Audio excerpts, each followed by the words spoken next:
We're really blessed in Sheffield to have a responsible business network, and that was founded in 2019 with 6 businesses. We've delivered 503 interventions to 90 plus charities. The See It Be It programme have worked with 16,000 young people, and all that is adds up to an in-kind value to the city in excess of £1 million.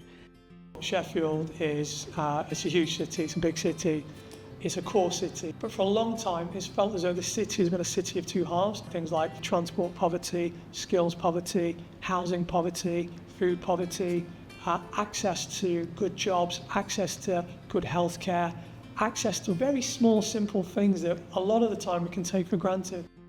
Business and community, Pride of Place, we are here to bring solution amidst closing the gap.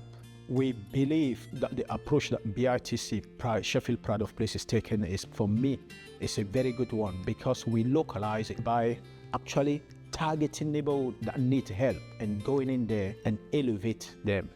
That's exactly what is needed and what is required.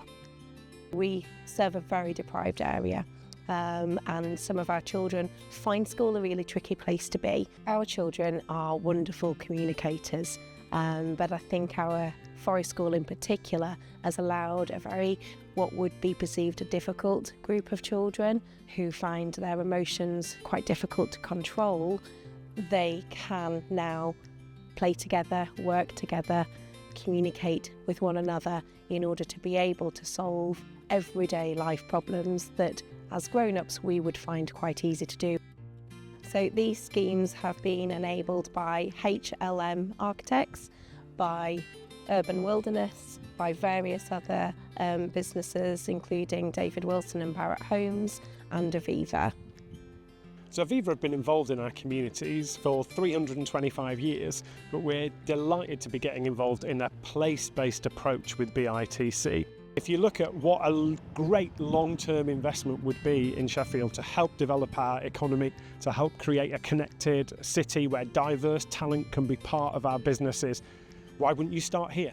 Why wouldn't you start getting into schools where often for generations people have not had a meaningful experience of what the world of work could be for them? What we're trying to do with the See It Be It programme, and I think it's probably one of the most successful programmes of its kind right across the UK, is give them these real, genuine, meaningful encounters with the world of work, ideally 4 or more before they leave school, because we know that makes a huge impact on their long-term prospects.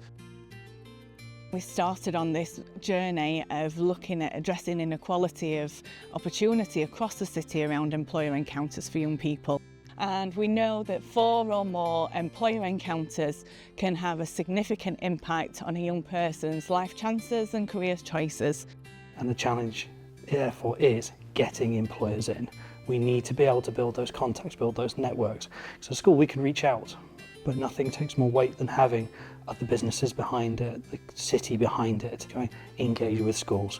Because it makes such a difference when we can come in and you address that challenge that we feel of our time, of making things meaningful and effective for our students, but also in the very, very most fundamental way, meeting the needs of those individuals that we teach and that we support in schools.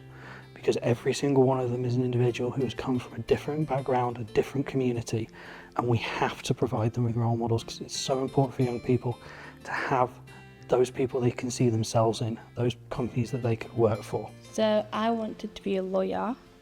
So with that, my career advisor brought in professionals in that sector and he split us into groups based on what we wanted to do. So people that also wanted to be lawyers were in my group, and we got to talk to the professional and basically see like what a day in a life is for them. It inspired me. It solidified that I wanted to do it and also made me think further into what sector of law I wanted to do. I think it was like really immersive, and it was like very interesting to see like what really a doctor does. Like seeing it firsthand made me realise that it's what I really want to do. I want to specialise in psychiatry because I'm really interested in knowing why people are the way they are, and like I want to help people. How can we bring large investors into Sheffield? How can we build out and regenerate a lot of the great spaces that we have? But it's important that as we're doing that, we're also working to support and uplift our communities that have felt left behind and ignored for a long time. We cannot have a global approach or a national approach to tackling inequality. It has to be very localized. Ultimately, that's what's going to drive the kind of transformation for these young people as individuals, and actually provide that through flow of skills, which are exactly the skills that we need to grow the Sheffield economy and make Sheffield a place that will thrive.